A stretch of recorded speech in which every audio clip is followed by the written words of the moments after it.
Uma criança de apenas 6 anos caminha sozinha por uma estrada poeirenta em estado de choque.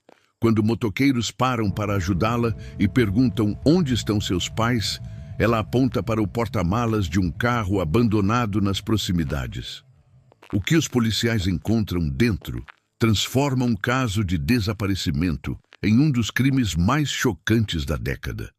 Mas a verdadeira reviravolta vem quando descobrem quem era o homem responsável. Alguém que os próprios motoqueiros conheciam muito bem. Esta é uma história real que abalou uma comunidade inteira e levantou questões perturbadoras sobre confiança, aparências e os segredos que pessoas comuns podem esconder. O que você acha que estava no porta-malas? Deixe sua opinião nos comentários. Na tranquila cidade de Santo Antônio do Descoberto, no interior de Goiás, a família Silva era conhecida por todos. Roberto Silva, 42 anos, era o mecânico mais requisitado da região. Sua oficina, localizada na avenida principal, sempre estava cheia de carros e motos esperando reparo. Mas Roberto tinha uma clientela especial: os motoqueiros. Todo sábado à tarde, o pátio da oficina se transformava em ponto de encontro. Homens de jaquetas de couro, mulheres nas garupas, o ronco dos motores ecoando pelas ruas. Roberto era mais que um mecânico para eles. Era amigo, conselheiro, aquele cara que sempre tinha uma cerveja gelada e uma história para contar. Participava dos passeios, conhecia cada membro do grupo há anos. Sua habilidade com as máquinas era lendária, mas era sua personalidade que realmente cativava. Sempre sorridente, prestativo, aquele vizinho que você gostaria de ter. Carla Silva, sua esposa, era o oposto complementar. Professora do ensino fundamental na Escola Municipal Esperança, ela tinha 38 anos e era descrita por todos como doce, paciente, dedicada. As crianças a adoravam. Os pais confiavam nela completamente. Carla tinha aquele jeito acolhedor, sempre disposta a ouvir, sempre com um sorriso genuíno no rosto. Nos finais de semana, quando não estava corrigindo provas em casa, ela organizava churrascos para os amigos do marido, preparava saladas caprichadas, conversava com as esposas dos motoqueiros sobre filhos, escola, vida. E havia as crianças. Ana, de apenas 6 anos, era a caçula. Cabelos cacheados, sempre presos em tranças feitas pela mãe, olhos castanhos curiosos, um sorriso que derretia corações. Ela adorava quando os motoqueiros visitavam, corria entre as motos, pedia para sentar nos bancos. Os homens brincavam com ela, a chamavam de pequena motoqueira. Ana sonhava em ter uma moto quando crescesse, igual a do pai. Tiago, o filho mais velho, tinha 12 anos. Já demonstrava interesse pela mecânica do pai, passava as tardes na oficina depois da escola, aprendendo a trocar óleo, verificar freios, ajustar correntes. Era um menino inteligente, bom aluno, jogador de futebol do time da escola. Roberto falava com orgulho do filho para os amigos. Dizia que Tiago um dia assumiria a oficina, que fariam aquilo virar um negócio de família ainda maior. A casa do Silva ficava a apenas 3 quadras da oficina. Uma construção simples, mas bem cuidada. Paredes pintadas de amarelo claro, jardim pequeno com flores que Carla cultivava pessoalmente. Toda manhã, a rotina era a mesma. Carla acordava às 5h30, preparava café para todos. Roberto saía às 6 para abrir a oficina. Tiago e Ana tomavam café juntos. Depois Carla os levava para a escola, antes de seguir para seu trabalho. À tarde, as crianças voltavam para casa. Faziam lição sob supervisão da mãe. Roberto chegava por volta das 7 da noite, cansado, com as mãos sempre manchadas de graxa que nunca saía completamente. Para quem observava de fora, era a família perfeita. O casal que se casou jovem e construiu uma vida estável juntos. Os filhos educados e saudáveis, a casa própria, o negócio próspero, os amigos leais. Nas festas da cidade eram sempre convidados. Nas celebrações da igreja, estavam presentes. Quando havia problemas na comunidade, Roberto era um dos primeiros a oferecer ajuda. Mas existe algo que as pessoas costumam esquecer sobre perfeição. Ela não existe. E quando alguém parece perfeito demais, geralmente há algo sendo cuidadosamente escondido. Nos últimos meses, algumas coisas começaram a mudar. Mudanças sutis, quase imperceptíveis para quem não estava prestando atenção.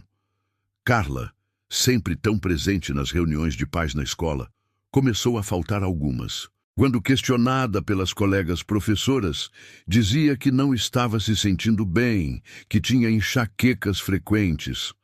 Algumas vezes aparecia no trabalho usando óculos escuros, mesmo em dias nublados. Dizia que seus olhos estavam sensíveis à luz. Roberto, por sua vez, começou a beber mais. Antes, era só nos finais de semana, nas confraternizações com os motoqueiros. Agora, era comum vê-lo com uma garrafa de cerveja, mesmo durante o expediente. Os amigos achavam estranho, mas Roberto sempre tinha uma desculpa. O calor estava insuportável, tinha sido um dia cansativo, estava comemorando um serviço bem feito. Tiago, o menino que sempre foi comunicativo e alegre, tornou-se mais quieto. Na escola, os professores notaram que ele parecia distraído, às vezes com olheiras profundas. Quando perguntavam se estava tudo bem em casa, ele apenas acenava com a cabeça e mudava de assunto. Deixou o time de futebol sem explicação. Passou a ir direto para casa depois das aulas, em vez de ficar brincando com os amigos como costumava fazer. Ana, a pequena, ainda era alegre e inocente demais para entender completamente o que estava acontecendo. Mas mesmo ela, em sua tenra idade, começou a ter pesadelos. Acordava chorando no meio da noite. Carla ia até o quarto, abraçava a filha, cantava baixinho até ela voltar a dormir. Roberto nunca aparecia nesses momentos. Os vizinhos, de vez em quando, ouviam vozes alteradas vindas da Casa Amarela. Nada muito claro, apenas tons elevados, discussões abafadas pelas paredes. Mas brigas de casal são normais, pensavam eles. Todo relacionamento tem seus momentos difíceis. Não havia motivo para preocupação. Em uma terça-feira comum de março, durante um churrasco na oficina, Carla apareceu com um curativo no braço. Disse que tinha se queimado ao retirar uma assadeira do forno. As mulheres ofereceram pomadas caseiras, conselhos de primeiros socorros. Roberto estava do outro lado do pátio, rindo alto com os amigos, cerveja na mão, como se nada estivesse acontecendo. Essa era a realidade da família Silva. Uma fachada cuidadosamente mantida, rachaduras começando a aparecer, mas ainda firme o suficiente para enganar a todos. A vida seguia seu curso normal na superfície, enquanto algo muito mais sombrio fermentava nas profundezas daquela casa amarela de 3 quartos. Então, em um sábado de abril que começou como qualquer outro, tudo desmoronou. O dia amanheceu com o céu limpo sobre Santo Antônio do Descoberto. Era um sábado típico de outono no Cerrado Goiano, temperatura agradável pela manhã, promessa de calor ao meio-dia. Roberto Silva abriu a oficina mais cedo que o normal, por volta das 7 horas. Alguns dos motoqueiros passaram por lá durante a manhã, como era costume aos sábados. Notaram que Roberto estava mais quieto que o habitual, mas nada que parecesse extraordinariamente preocupante. Por volta das 10 da manhã, Dona Eunice, vizinha do Silva, bateu na porta da Casa Amarela. Ela e Carla tinham combinado de ir juntas à feira comprar verduras. Tocou a campainha uma vez, 2 vezes. Ninguém atendeu. Estranhou, porque Carla sempre era pontual e nunca esquecia compromissos. Dona Eunice tentou ligar para o celular da amiga. Chamou, mas apenas caiu na caixa postal. Voltou para casa um pouco irritada, mas sem maiores preocupações. Talvez Carla tivesse esquecido ou surgido algum imprevisto de última hora. À tarde, Quando os motoqueiros começaram a chegar na oficina para o encontro habitual de sábado, Roberto estava visivelmente embriagado. Não era normal vê-lo assim tão cedo. Marcos, um dos amigos mais próximos, perguntou se estava tudo bem. Roberto respondeu com palavras arrastadas que Carla tinha viajado. Tinha ido visitar a mãe em Anápolis, levou as crianças junto. Iam ficar lá o fim de semana todo. A explicação fazia sentido. A mãe de Carla, Dona Sebastiana, era viúva e morava sozinha. Carla visitava a mãe pelo menos uma vez por mês. Os amigos aceitaram a explicação sem questionar. O churrasco prosseguiu normalmente, ou o mais normal possível, considerando que Roberto estava bebendo além da conta e ficando cada vez mais calado. O domingo passou. Segunda-feira chegou. Na Escola Municipal Esperança, a diretora Marisa estranhou quando Carla não apareceu para trabalhar. Ligou para o celular dela, desligado. Ligou para a casa dos Silva.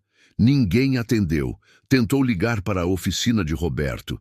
Ele atendeu no quarto toque, voz ainda enrolada de quem bebeu demais na noite anterior. Marisa perguntou por Carla. Roberto repetiu a mesma história. Ela estava em Anápolis com a mãe, as crianças também. A diretora perguntou quando ela voltaria. Roberto disse que não tinha certeza. Talvez a sogra estivesse passando mal. Carla precisaria ficar uns dias cuidando dela. Marisa ficou preocupada. Perguntou se Dona Sebastiana estava bem, se precisava de alguma coisa. Roberto disse que estava tudo sob controle e desligou rapidamente. A semana passou de forma estranha. Terça, quarta, quinta-feira. Carla não voltou ao trabalho. As colegas professoras começaram a comentar entre si. Alguém tentou ligar diretamente para Dona Sebastiana em Anápolis. A senhora atendeu, confusa. Não entendia do que estavam falando. Carla não estava lá. Não havia há quase 2 meses. A notícia chegou até a diretora Marisa na sexta-feira. Ela imediatamente ligou para Roberto, dessa vez com um tom mais sério. Perguntou diretamente onde Carla estava. Roberto hesitou, gaguejou, depois disse que tinha mentido. Carla não estava em Anápolis. Eles tinham brigado feio no sábado anterior. Ela tinha saído de casa nervosa. Disse que precisava de um tempo sozinha, que ia para um hotel pensar sobre o relacionamento. Levou as crianças porque não confiava em deixá-las com ele depois da discussão. Roberto disse que estava envergonhado demais para contar a verdade. Por isso inventou a história da sogra. Marisa não ficou satisfeita com a explicação. Algo não batia. Por que Carla, uma professora responsável, simplesmente sumiria sem avisar a escola? Por que Ana e Tiago não estavam comparecendo às aulas? Onde exatamente Carla estava hospedada? Roberto não soube responder à última pergunta. Disse que Carla não estava atendendo às ligações dele, que ele mesmo estava preocupado. A diretora decidiu agir. Na tarde de sexta-feira, fez um boletim de ocorrência de desaparecimento. Pessoas desaparecidas não eram comuns em Santo Antônio do Descoberto. A polícia levou o caso a sério desde o início. O delegado Antônio Ferreira, um homem de 50 e poucos anos, experiente, com décadas de carreira, foi pessoalmente até a oficina de Roberto no sábado pela manhã, exatamente uma semana após o suposto desaparecimento. Roberto estava sozinho na oficina quando o delegado chegou. Não havia movimento de clientes, nem sinal dos amigos motoqueiros. O lugar parecia abandonado. Roberto estava sentado em um banco, cercado de garrafas vazias de cerveja. Aparência descuidada, barba por fazer, roupas sujas. O delegado Ferreira fez as perguntas de praxe. Quando foi a última vez que viu a esposa e os filhos? O que aconteceu exatamente? Houve alguma briga? Por que não registrou o desaparecimento imediatamente? Roberto contou a versão da briga. Disse que achava que Carla iria voltar, que estava apenas dando um tempo. Quando o delegado perguntou se poderia dar uma olhada na casa, Roberto pareceu hesitar por um longo momento, mas depois concordou. A casa estava em desordem total. louça suja acumulada na pia, roupas espalhadas, camas desfeitas. O quarto que Ana e Tiago dividiam estava intocado, brinquedos organizados, camas arrumadas. Claramente ninguém tinha dormido ali há dias. O delegado notou algo mais. Havia roupas de Carla no armário. Sua bolsa principal estava pendurada no cabideiro da entrada. Documentos pessoais dela estavam na gaveta da cômoda. Estava claro que ela não tinha feito as malas para uma viagem planejada. O carro de Carla, um Fiat Palio vermelho que ela usava para ir trabalhar, estava na garagem. As chaves estavam no chaveiro da cozinha. O celular dela foi encontrado em cima da mesa de cabeceira, bateria completamente descarregada. O delegado Ferreira sentiu um aperto no peito. Isso não tinha cara de alguém que saiu voluntariamente de casa. Roberto foi levado para a delegacia para prestar depoimento formal. Durante 3 horas de interrogatório, sua história mudou várias vezes. Primeiro disse que Carla tinha ido embora com um amante. Depois voltou atrás, disse que tinha inventado isso porque estava com raiva. Então admitiu que a discussão do sábado anterior tinha sido violenta, que ele tinha empurrado Carla, que ela caiu e bateu a cabeça.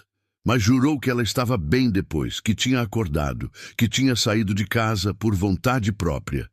Quando perguntaram sobre as crianças, Roberto desmoronou. Começou a chorar. Dizia que Tiago tinha defendido a mãe durante a briga, que o menino tinha ficado com raiva dele, que Carla tinha levado os dois embora para protegê-los. O delegado Ferreira não acreditou em uma palavra sequer. A investigação se intensificou no domingo. Policiais foram até Anápolis interrogar Dona Sebastiana. A senhora de 70 anos estava desesperada. Contou que tinha tentado ligar para a filha várias vezes na última semana, mas o telefone estava sempre desligado. Dona Sebastiana revelou algo crucial. Carla tinha confidenciado a ela, cerca de 2 meses atrás, que Roberto estava cada vez mais ciumento, controlador, agressivo. Tinha dito que estava com medo, mas não sabia como sair da situação sem colocar as crianças em risco. O delegado obteve um mandado de busca e apreensão. Na segunda-feira, uma equipe forense vasculhou a casa amarela do Silva completamente. Encontraram sinais de sangue no carpete da sala, parcialmente limpo, mas ainda visível sob luz ultravioleta. Encontraram mais sangue no banheiro. No quintal, a terra de uma área específica parecia ter sido recentemente revirada. Roberto foi preso preventivamente na terça-feira, acusado formalmente de desaparecimento forçado e suspeita de homicídio. Ele não confessou nada, apenas repetia que não sabia onde Carla e as crianças estavam, que elas tinham ido embora, que ele era inocente. Os amigos motoqueiros ficaram em choque. Marcos, o amigo mais próximo, deu entrevista para o jornal local dizendo que não podia acreditar, que Roberto sempre foi gente boa, que devia haver algum engano. Outros concordaram. A comunidade se dividiu. Alguns acreditavam que Roberto era culpado. Outros achavam impossível que aquele homem gentil e trabalhador fosse capaz de algo assim. Mas cadê os corpos? Onde estavam Carla, Ana e Tiago? A polícia vasculhou propriedades rurais nas redondezas. Dragas foram usadas em represas próximas. Cães farejadores percorreram quilômetros de trilhas no cerrado. Nada foi encontrado. 2 semanas se passaram desde o desaparecimento. A história ganhou repercussão regional, depois nacional. Programas de televisão sobre crimes reais começaram a cobrir o caso. Cartazes com fotos de Carla, Ana e Tiago foram espalhados por toda a região. Dezenas de denúncias anônimas chegavam todos os dias. Pessoas dizendo ter visto a família em outros estados, em outras cidades. Todas as pistas levavam a lugar nenhum. O delegado Ferreira não desistiu. Tinha certeza de que Roberto sabia exatamente onde estavam os corpos. Interrogava o homem quase todos os dias na prisão. Roberto apenas chorava e dizia que era inocente, que queria sua família de volta, que tudo aquilo era um pesadelo. Então, em uma tarde quente de quinta-feira, o telefone da delegacia tocou. Era a Polícia Rodoviária Federal. Tinham encontrado uma menina. Você está gostando do que viu até agora? O que você acha que aconteceu com a família Silva? Deixe sua opinião nos comentários. Queremos saber o que você pensa sobre este caso. A BR-060, rodovia que corta o estado de Goiás, ligando Brasília a outras regiões, é conhecida pelo intenso tráfego de caminhões, carretas e veículos de passeio. É também uma estrada frequentada por grupos de motoqueiros, especialmente aos finais de semana, quando aproveitam o asfalto razoavelmente bem conservado para seus passeios. Na tarde daquela quinta-feira, por volta das 3 horas, um grupo de 8 motoqueiros do Motoclube Panteras de Aço seguia pela rodovia em direção a Goiânia. Eles tinham saído de Santo Antônio do Descoberto pela manhã e estavam a cerca de 50 quilômetros da cidade. O dia estava quente, o sol forte, típico do Cerrado, poucas nuvens no céu azul intenso. O ronco dos motores ecoava pela estrada praticamente vazia naquele trecho. Marcos, o líder do grupo e o mesmo amigo próximo de Roberto Silva, ia na frente. Ele tinha participado das buscas pela família desaparecida, tinha dado entrevistas defendendo Roberto, mas no fundo do coração começava a ter dúvidas. Conhecia o amigo há 15 anos. Será que era possível não perceber que alguém era capaz de algo tão horrível? Foi Cláudio, um dos motoqueiros do meio do grupo, quem primeiro viu uma pequena figura caminhando pelo acostamento da rodovia. De longe, parecia um animal, talvez um cachorro perdido, mas conforme se aproximavam, a figura foi ficando mais clara. Era uma criança, uma menina. Cláudio buzinou e fez sinal para o grupo parar. As 8 motos reduziram velocidade e encostaram no acostamento cerca de 20 metros à frente da criança.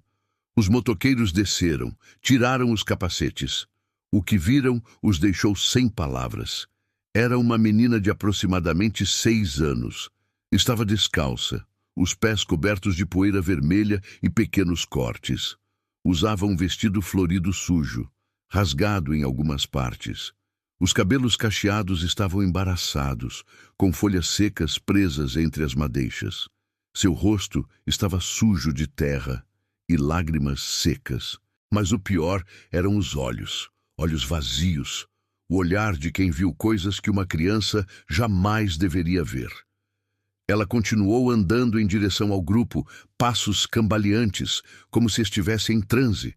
Não demonstrou medo ao ver os homens de jaquetas de couro. Não reagiu aos motores ainda ligados, simplesmente continuou andando, um passo de cada vez. Fernanda, a única mulher do grupo, imediatamente correu em direção à menina. Ajoelhou-se na frente dela, tentou fazer contato visual. Oi, pequena. Está tudo bem agora. Estamos aqui para ajudar você. Qual é seu nome? A menina não respondeu.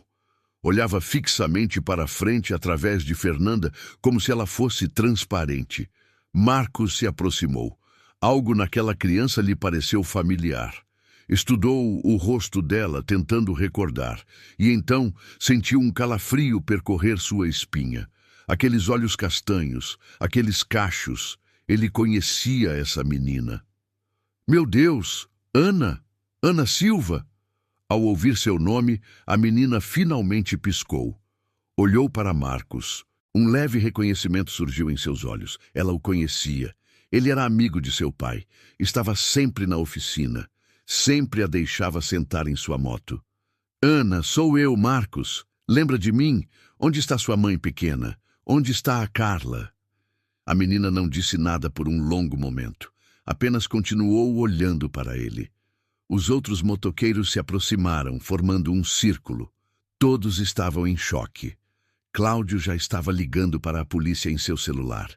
Fernanda abraçou a menina gentilmente. Ana não retribuiu o abraço, mas também não resistiu. Estava desidratada, sua pele quente demais, lábios rachados. Fernanda pegou uma garrafa de água de sua moto, tentou fazer Ana beber. A menina tomou pequenos goles, como se estivesse operando no piloto automático. Ana, querida, onde está sua mãe? Marcos repetiu a pergunta, dessa vez mais baixo, mais gentil. A menina ergueu um braço trêmulo. Seu dedo indicador apontou para trás, na direção de onde ela vinha. Os motoqueiros olharam. A cerca de 200 metros dali, parcialmente escondido pela vegetação do cerrado que crescia nas laterais da rodovia, havia um carro. Um Chevrolet Corsa prata, claramente abandonado, estacionado de forma irregular no acostamento. Ela está aí? Perguntou Marcos, já sentindo o pânico crescer. Sua mãe está no carro. Ana finalmente falou. Sua voz era fraca, rouca, quase um sussurro. Mas as palavras que saíram de sua boca gelaram o sangue de todos os presentes. Está no porta-malas. O silêncio que se seguiu foi absoluto. Apenas o som do vento soprando pelo cerrado, carregando a poeira vermelha pela estrada vazia. Marcos sentiu suas pernas fraquejarem. Cláudio largou o telefone.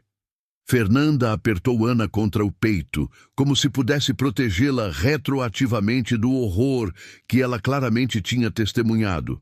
Foi Paulo, o mais jovem do grupo com apenas 24 anos, quem primeiro reagiu. Começou a caminhar em direção ao carro abandonado. Marcos o seguiu, depois mais 2 motoqueiros. Fernanda ficou com Ana, junto com os outros 3 integrantes do grupo. Conforme se aproximavam do Corsa prata, mais detalhes ficavam visíveis. O veículo tinha vários dias ali. Isso era óbvio. Havia poeira acumulada no capô e no para-brisa. Um dos pneus traseiros estava murcho. As janelas estavam fechadas. Não havia nenhum movimento lá dentro. Marcos reconheceu o carro. Seu coração afundou ainda mais. Era o carro de Roberto. O mesmo que ele tinha consertado dezenas de vezes na oficina. O mesmo que ele tinha ajudado Roberto a comprar, 3 anos atrás, de um conhecido que estava vendendo barato. Os 4 homens se aproximaram devagar, como se estivessem caminhando em direção a uma bomba prestes a explodir. Paulo chegou primeiro no porta-malas. Olhou para Marcos, que acenou com a cabeça. Com mão trêmula, Paulo tentou abrir. Estava trancado. Marcos rodeou o carro, foi até a porta do motorista. Estava destrancada. Abriu devagar. Um cheiro terrível invadiu suas narinas. O cheiro inconfundível de decomposição. Ele segurou a respiração, procurou pela alavanca que abria o porta-malas. Encontrou, puxou. Ouviram o clique do mecanismo de abertura. Paulo ergueu a tampa do porta-malas. Os 4 homens olharam para dentro. O que viram foi algo que perseguiria seus pesadelos pelo resto de suas vidas. Dentro do porta-malas estava o corpo de Carla Silva. Ela usava a mesma roupa que vestia no dia do desaparecimento. Uma blusa azul clara e calça jeans. Estava em posição fetal, espremida naquele espaço apertado. Seu rosto estava voltado para cima. Olhos abertos, mas sem vida. Havia sangue seco em sua testa. Seus braços tinham marcas roxas. O corpo já apresentava sinais visíveis de decomposição depois de mais de 2 semanas naquele porta-malas fechado, sob o sol escaldante do cerrado. Paulo virou-se e vomitou violentamente no acostamento. Outro motoqueiro caiu de joelhos, soluçando. Marcos apenas ficou parado, incapaz de processar o que estava vendo. Sua amiga, a esposa de seu melhor amigo, a mãe daquela criança inocente. E então, Marcos se lembrou. Ana tinha dito que a mãe estava no porta-malas. Tinha usado o singular. Ele olhou ao redor do carro, procurando desesperadamente. "Cadê o Tiago?" gritou. "Cadê o menino?" Procuraram dentro do carro. Banco traseiro vazio. Banco do passageiro vazio. Porta-luvas vazio. Porta-malas só tinha o corpo de Carla. Tiago não estava ali. A Polícia Rodoviária Federal chegou 12 minutos depois. Depois vieram as ambulâncias. Depois, a polícia local. Depois, os peritos. Em questão de 1 hora, Aquele trecho da BR-060 estava completamente isolado, com dezenas de viaturas, fita de isolamento por todo lado, policiais e investigadores vasculhando cada centímetro do local. Ana foi levada diretamente para o hospital. Estava severamente desidratada, em choque profundo, mas milagrosamente sem ferimentos físicos graves. Os médicos estimaram que ela tinha estado exposta ao sol e ao calor por pelo menos um dia inteiro, possivelmente 2. Como sobreviveu é um mistério que apenas demonstra a incrível resiliência das crianças. O delegado Ferreira chegou ao local por volta das 5 da tarde. Quando viu o corpo de Carla no porta-malas, teve que se afastar por um momento para recuperar a compostura. Em 30 anos de carreira, tinha visto muitas coisas terríveis. Mas isso era diferente. A violência doméstica que evolui para homicídio sempre o afetava de forma especial. A perícia começou imediatamente. A causa preliminar da morte de Carla foi trauma craniano severo. Havia uma fratura no crânio, consistente com pancadas fortes de objeto contundente. As marcas nos braços indicavam que ela tinha se defendido. Havia tecido e sangue sob suas unhas. Ela tinha lutado pela vida. A análise do interior do carro revelou mais detalhes perturbadores. Havia sangue no banco traseiro, muito sangue, mas não correspondia apenas a Carla. Havia pelo menos 2 tipos sanguíneos diferentes no carro. A hipótese era óbvia e aterrorizante. Tiago também tinha sido atacado. Mas onde estava o corpo do menino? Os policiais começaram a procurar nas redondezas. Cães farejadores foram trazidos. Helicópteros sobrevoaram a área. A busca continuou até a noite cair. Depois prosseguiu com holofotes e lanternas. Nada foi encontrado. Na delegacia, Roberto Silva foi informado da descoberta. Sua reação foi estranha. Primeiro ficou em silêncio absoluto. Depois desatou a chorar. Mas não eram lágrimas de surpresa ou choque. Eram lágrimas de alguém que sabia que tinha chegado ao fim da linha. Quando o delegado Ferreira entrou na sala de interrogatório, Roberto nem ergueu os olhos. "Onde está o Tiago, Roberto?" Foi a única pergunta do delegado. Roberto demorou 5 minutos completos para responder. Quando finalmente falou, sua voz estava quebrada. "Ele tentou me impedir. Tentou defender a mãe. Eu não queria. Não era para ter acontecido assim." "Onde está o corpo do seu filho, Roberto?" Outro longo silêncio. "Na represa. Represa do Descoberto. Amarrei pedras nele. Ele afundou." A represa do Descoberto era um reservatório grande, usado para abastecimento de água da região. Profunda em muitas partes, com águas escuras que dificultavam buscas. A equipe de mergulho foi acionada imediatamente, mas teriam que esperar até o amanhecer para iniciar a operação com segurança. Os motoqueiros do Panteras de Aço ficaram na estrada até tarde da noite, prestando depoimentos, ainda em estado de choque. Marcos chorava abertamente, culpando-se por não ter percebido os sinais. Como não viu que seu amigo era um monstro? Como não notou o sofrimento de Carla? Como foi tão cego? Ana permaneceu no hospital sob observação. Dona Sebastiana, a avó, foi buscá-la assim que soube da notícia. A senhora de 70 anos chegou ao hospital completamente devastada. Sua filha estava morta, seu neto provavelmente também, e sua netinha tinha presenciado tudo. Quando finalmente conseguiu ver Ana, a menina estava deitada em uma cama hospitalar, olhando para o teto. Dona Sebastiana se aproximou, pegou a mão pequena entre as suas. "Vovó está aqui, minha filha. Você está segura agora." Ana virou a cabeça lentamente e olhou para a avó. E então, pela primeira vez, desde que foi encontrada, chorou. Chorou como apenas uma criança traumatizada pode chorar, com todo o corpo, com toda a alma, liberando um sofrimento que nenhuma palavra poderia expressar. Muito obrigado por permanecer aqui conosco até agora. Sei que esta história é difícil de ouvir, Mas é importante que casos como este sejam contados, e garanto que o que vem a seguir é ainda mais impactante. Continue conosco. A operação de busca na represa do Descoberto começou às 6 da manhã da sexta-feira.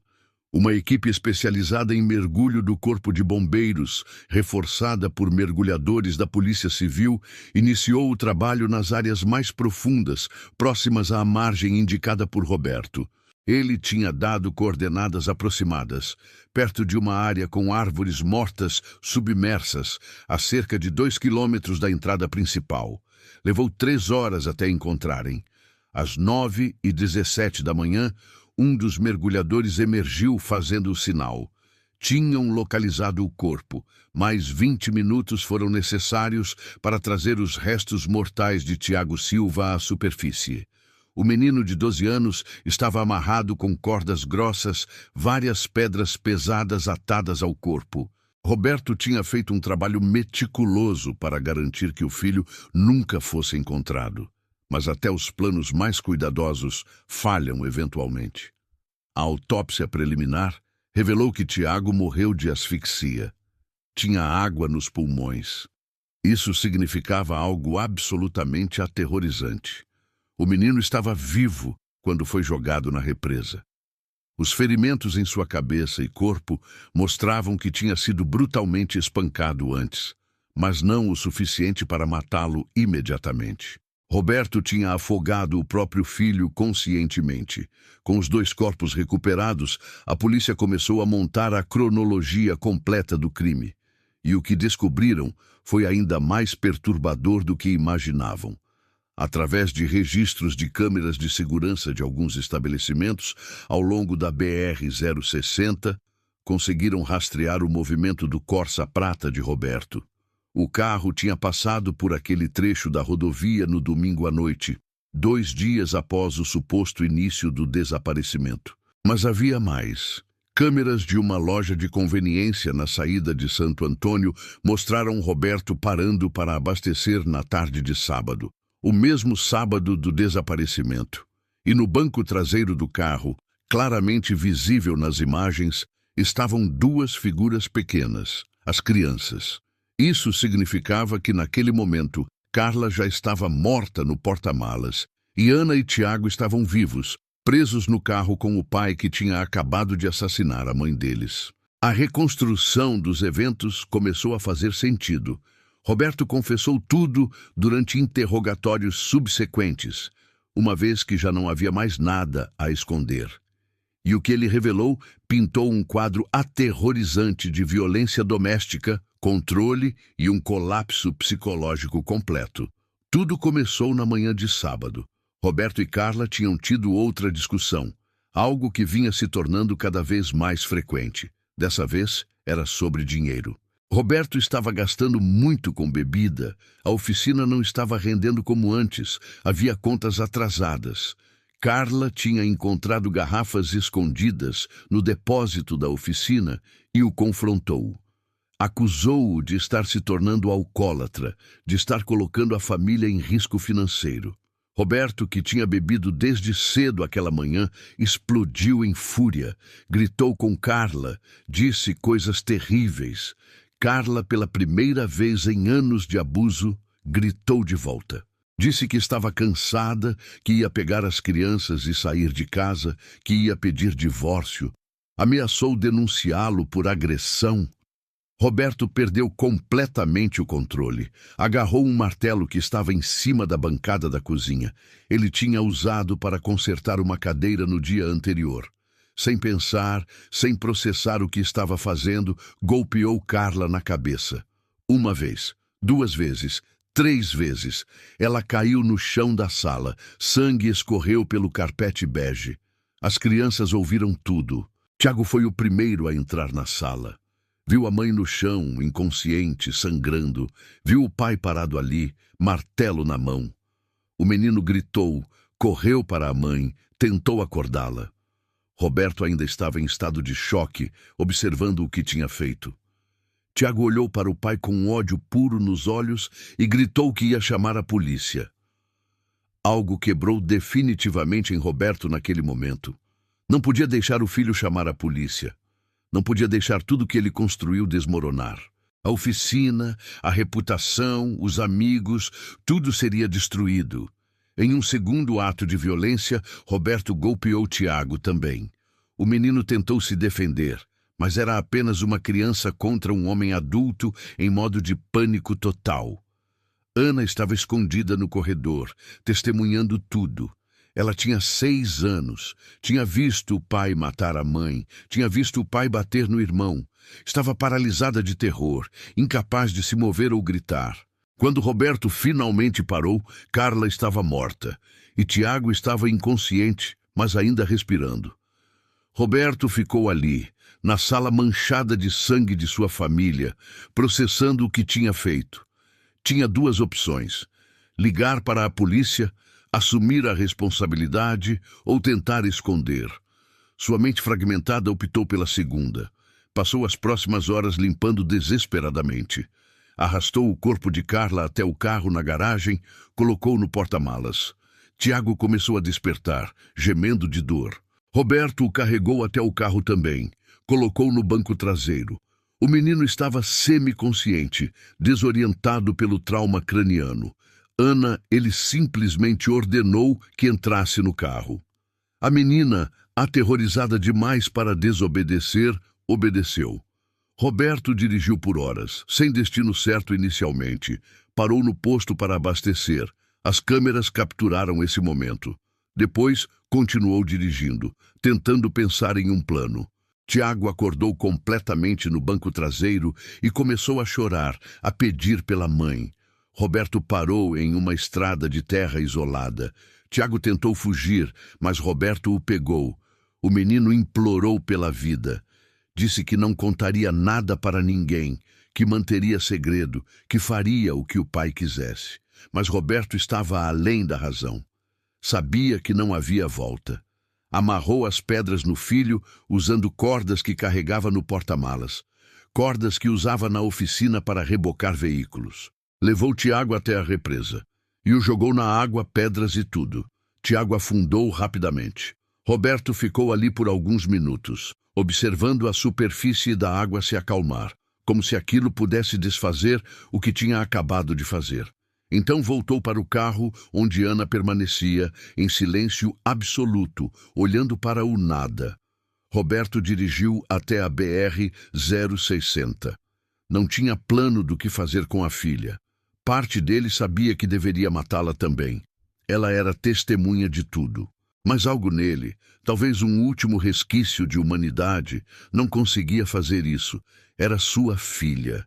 Sua pequena Ana, que corria entre as motos, que sorria quando ele a chamava de pequena motoqueira. Ele parou o carro no acostamento da rodovia. Estava começando a anoitecer do domingo. Ficou ali sentado por tempo indeterminado, olhando para frente, Ana sentada imóvel no banco traseiro. Finalmente, Roberto saiu do carro. Olhou para a filha pelos últimos momentos. Ela o olhou de volta, sem expressão, apenas uma casca vazia de uma criança que tinha presenciado coisas inimagináveis. Roberto então fez algo que, em sua mente distorcida, provavelmente pensou que era misericordioso. Deixou Ana viva, trancou-a no carro. Ele tinha uma trava de segurança nas portas traseiras, comum em carros usados por famílias com crianças pequenas. Pensou que alguém eventualmente passaria, encontraria a menina, cuidaria dela. Ou talvez, em algum recanto de sua mente, esperasse que ela simplesmente não sobrevivesse ao calor e à desidratação, morrendo de forma natural, em vez de por suas mãos diretamente. Ele pegou a chave do carro, trancou todas as portas de fora e começou a caminhar pela rodovia. Tinha a ideia vaga de pegar carona, ir para algum outro estado, começar uma vida nova. Era delírio completo, é claro. Não havia vida nova possível depois do que ele tinha feito. Ana ficou trancada no carro por quase um dia inteiro. O domingo terminou. A segunda-feira amanheceu.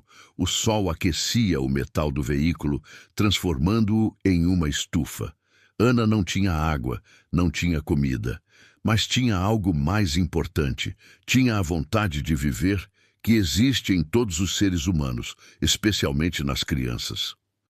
Na tarde de segunda-feira, Ana conseguiu quebrar a trava de segurança. Como exatamente ela fez isso, nunca saberemos completamente. Ela estava traumatizada demais para explicar detalhes. Mas conseguiu. Abriu a porta traseira, saiu do carro cambaleante. Tinha sede extrema, estava desorientada, mas começou a caminhar. Andou pelo acostamento da rodovia por horas. Poucos carros passaram, e os que passaram não pararam. Uma criança suja andando na beira da estrada, infelizmente, não é tão incomum em algumas regiões do Brasil, a ponto de fazer todos pararem. Continuou andando um passo após o outro, sob o sol escaldante, sem entender completamente onde estava ou para onde ia. Foi assim que os motoqueiros a encontraram na quinta-feira, 3 dias completos após o assassinato de sua mãe. 2 dias após o assassinato de seu irmão. 1 dia completo após escapar do carro. Ela tinha sobrevivido ao impossível. Quanto a Roberto, ele conseguiu pegar uma carona com um caminhoneiro na segunda-feira à noite. Disse que seu carro tinha quebrado e precisava chegar até Goiânia. De lá, pegou um ônibus até Minas Gerais. Estava em uma cidadezinha do interior mineiro quando a notícia da descoberta dos corpos começou a circular na mídia. Tentou cruzar para São Paulo, mas foi reconhecido por um policial militar em uma rodoviária. Foi preso sem resistência. Durante o julgamento, meses depois, Roberto tentou alegar insanidade temporária. Diz que estava sob efeito de álcool, que não era ele mesmo, que uma força externa o possuiu. Peritos psiquiátricos determinaram que ele era plenamente capaz de distinguir certo de errado no momento dos crimes. As premeditações óbvias, colocar o corpo no carro, levar para longe, afogar o filho com pedras, tudo isso demonstrava consciência e planejamento. O promotor apresentou evidências devastadoras. Vizinhos testemunharam anos de violência doméstica disfarçada. Dona Sebastiana revelou mensagens que Carla tinha enviado meses antes, com medo, pedindo conselho sobre como deixar o marido sem colocar os filhos em risco. Colegas de trabalho de Carla testemunharam sobre os hematomas escondidos, as desculpas fracas, o isolamento progressivo. Os motoqueiros do Panteras de Aço também testemunharam. Marcos, com lágrimas nos olhos, admitiu que tinha visto alguns sinais. As bebedeiras cada vez mais frequentes, mudanças de humor de Roberto, uma ocasião em que viu um hematoma no braço de Carla. Mas escolheu não investigar, não perguntar, não se envolver. Esse peso ele carregaria para sempre. O júri deliberou por menos de 2 horas. Culpado de homicídio qualificado por motivo fútil e recurso que dificultou a defesa da vítima. 2 assassinatos. 2 sentenças de prisão perpétua a serem cumpridas em regime fechado integral. Roberto foi enviado para uma penitenciária de segurança máxima. Lá, descobriu que mesmo entre criminosos há um código. Assassinos de mulheres e crianças são particularmente desprezados. Sofreu várias agressões de outros presos. Foi colocado em isolamento para sua própria proteção. Passaria o resto de sua vida em uma cela, sozinho com seus pensamentos, suas memórias, o peso do que destruiu. 3 anos se passaram desde aquele dia terrível na BR-060. Ana Silva agora tem 9 anos. Mora com sua avó, Dona Sebastiana, em Anápolis, longe de Santo Antônio do Descoberto, longe da Casa Amarela, longe da oficina, longe de tudo que poderia lembrá-la daquela vida anterior. A menina faz terapia 3 vezes por semana com uma psicóloga especializada em trauma infantil. Os primeiros meses após o resgate foram os mais difíceis. Ana não falava, não comia adequadamente. Acordava gritando todas as noites, revivendo os horrores em pesadelos vívidos. Teve que ser internada 2 vezes por desidratação severa causada por recusa alimentar. Mas crianças têm uma capacidade extraordinária de resiliência. Lentamente, Com muito amor, paciência e tratamento profissional, Ana começou a se recuperar. Voltou a falar. Primeiro palavras simples, depois frases completas. Começou a frequentar uma escola nova, fez algumas amigas. Ainda tem dias ruins, momentos de pânico, gatilhos inesperados que a transportam de volta para aquele carro na estrada. Mas também tem dias bons, dias em que ri, brinca, age como a criança que deveria ter sempre sido. Dona Sebastiana dedicou completamente sua vida à neta. Aos 73 anos, quando deveria estar aproveitando a aposentadoria tranquilamente, está criando uma criança traumatizada. Não é fácil. Há dias em que a senhora se senta no sofá após Ana dormir e chora baixinho, lembrando de sua filha, de seu neto, de tudo que foi perdido. Mas toda manhã ela se levanta, prepara o café, acorda Ana com um beijo na testa e continua lutando. É o que mães e avós fazem. O caso Silva teve repercussão nacional. Programas de televisão sobre crimes reais cobriram a história várias vezes. Artigos foram escritos. Documentários foram produzidos. A Casa Amarela, em Santo Antônio do Descoberto, foi vendida.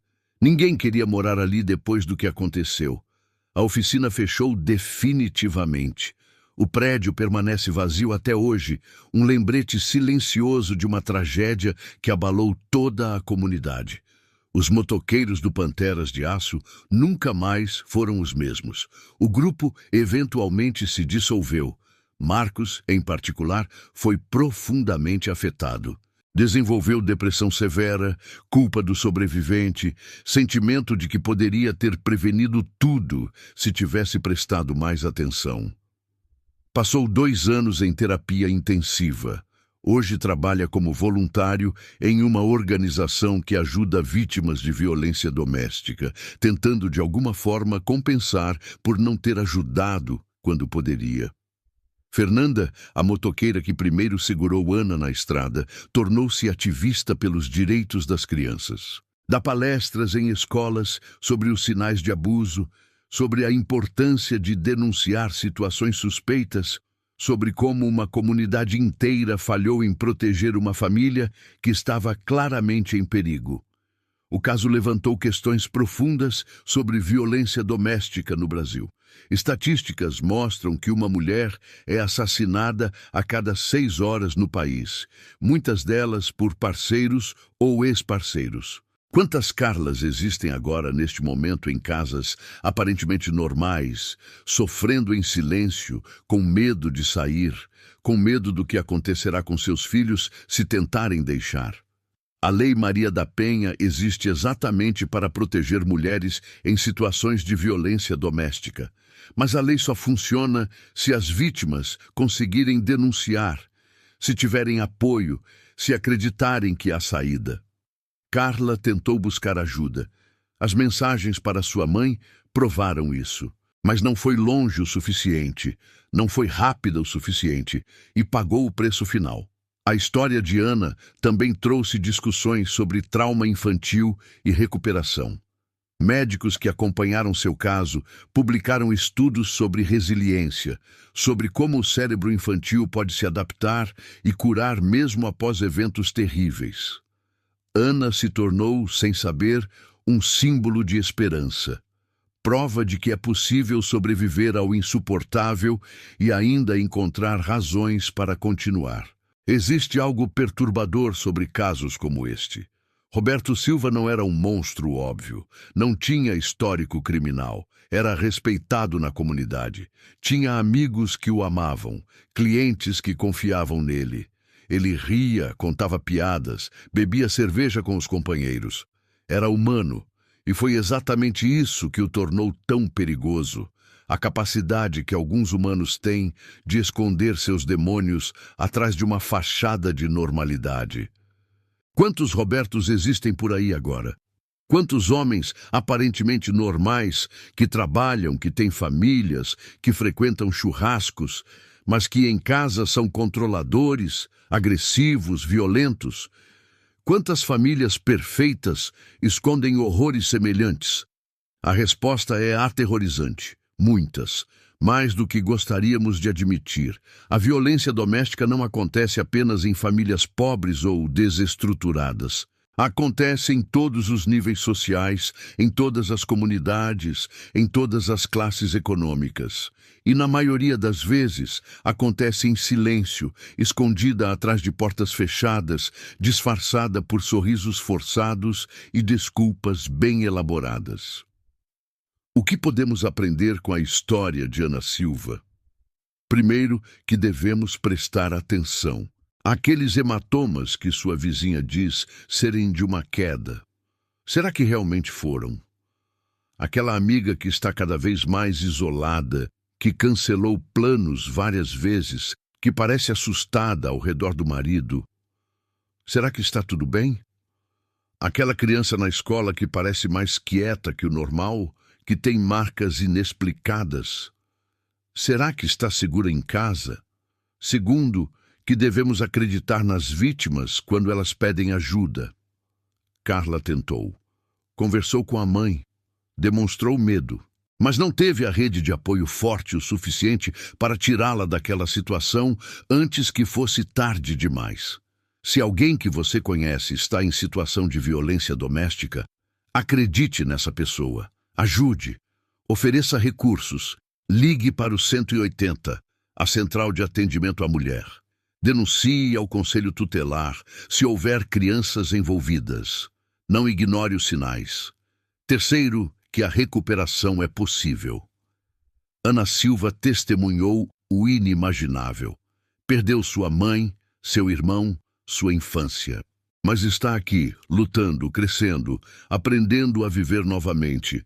Com apoio adequado, amor, tratamento profissional, até as feridas mais profundas podem começar a cicatrizar. Roberto Silva continua preso, provavelmente morrerá na prisão. Às vezes dá entrevistas a pesquisadores criminais, tentando explicar o que aconteceu naquele sábado fatídico. Sua história muda dependendo de quem está perguntando. Às vezes diz que se arrepende profundamente. Às vezes tenta justificar suas ações. Às vezes chora. Às vezes mostra raiva. Não importa mais. Nada do que ele diz pode trazer Carla e Tiago de volta. Nada pode devolver a Ana a infância que foi roubada dela. Santo Antônio do Descoberto mudou após esse caso. A comunidade que antes se orgulhava de ser um lugar onde todos se conheciam e se ajudavam, teve que confrontar a realidade de que um monstro viveu entre eles por anos e ninguém fez nada. Grupos de apoio a vítimas de violência doméstica foram criados. Palestras educativas são regularmente oferecidas em escolas. A delegacia local recebeu treinamento especial para lidar com casos de violência doméstica. A oficina vazia de Roberto é um lembrete constante. Aparências enganam e silêncio mata. Dona Sebastiana, em entrevista recente a um jornal local, disse algo profundo. Perdi minha filha e meu neto, mas tenho que continuar forte pela Ana. Ela me mantém viva e eu a mantenho segura. É o mínimo que posso fazer por eles, por Carla e Tiago. Garantir que Ana cresça, que tenha uma vida, que saiba que foi amada, mesmo em meio a todo esse horror. Ana, quando perguntada pela psicóloga sobre o que quer ser quando crescer, recentemente respondeu que quer ser policial. Quer ajudar outras crianças, quer prender pessoas ruins, quer fazer diferença. É uma resposta notável de uma menina de 9 anos que passou pelo que ela passou. Mostra que até nas situações mais sombrias pode surgir luz, pode surgir propósito, pode surgir esperança. A história da pequena Ana Silva que disse "está no porta-malas" não é apenas sobre crime e tragédia. É sobre falhas sistêmicas, sobre uma sociedade que muitas vezes fecha os olhos para a violência doméstica até que seja tarde demais. É sobre o preço que pagamos por não nos envolvermos, por não questionarmos, por assumirmos que tudo está bem só porque parece estar. É também uma história sobre sobrevivência, sobre a força incrível que existe dentro de nós, especialmente nas crianças, que nos permite continuar mesmo quando tudo foi tirado. Sobre avós que se tornam mães novamente aos 70 anos. Sobre comunidades que aprendem com seus erros terríveis. Sobre segundas chances e a capacidade humana de cura. Se você está ouvindo esta história e conhece alguém em situação de violência doméstica, faça algo. Ofereça ajuda. Não julgue. Não minimize. Acredite. Ligue para os canais de denúncia. Seja a diferença entre uma história com final trágico e uma história com final de recomeço. E se você está em situação de violência, saiba que há saída. Há pessoas dispostas a ajudar. Há leis que existem para protegê-lo. Há organizações especializadas. Há esperança. Não espere. Não pense que vai melhorar sozinho. Não acredite quando seu agressor diz que vai mudar. Busque ajuda agora, antes que seja tarde demais. A Casa Amarela de Santo Antônio do Descoberto está vazia. A oficina está fechada. 2 túmulos no cemitério local marcam onde Carla e Tiago Silva descansam. Mas em Anápolis, uma menina de 9 anos acorda toda manhã, toma café preparado por sua avó, vai para a escola, brinca com suas amigas e lentamente reconstrói sua vida a partir dos destroços. Ana Silva sobreviveu. E enquanto ela sobreviver, enquanto continuar lutando, há esperança para todos nós. Esta foi a história real de Ana Silva, a menina que apontou para um porta-malas na BR-060 e revelou um dos crimes mais chocantes da última década. Uma história que nos lembra que nem tudo que reluz é ouro, que famílias perfeitas podem esconder trevas inimagináveis e que a violência doméstica é uma epidemia silenciosa que destrói vidas todos os dias. E você, o que pensa sobre este caso? Acredita que os sinais de violência doméstica são fáceis de identificar ou as pessoas escondem bem demais? Você já presenciou alguma situação onde poderia ter ajudado alguém em perigo? Como podemos, como sociedade, fazer melhor para proteger as Carlas e os Tiagos e as Anas do mundo? Deixe sua opinião sincera nos comentários. Queremos saber o que você pensa. Compartilhe suas reflexões, suas experiências, suas ideias de como podemos mudar essa realidade. Se esta história tocou você de alguma forma, não deixe de se inscrever no canal e ativar o sininho de notificações para não perder nossos próximos vídeos. Trazemos histórias reais que fazem você pensar, refletir e talvez até agir. E antes de ir, já temos outro vídeo impactante preparado para você. Não vá embora sem assistir nossa próxima recomendação. Garanto que vai valer seu tempo. Até a próxima história.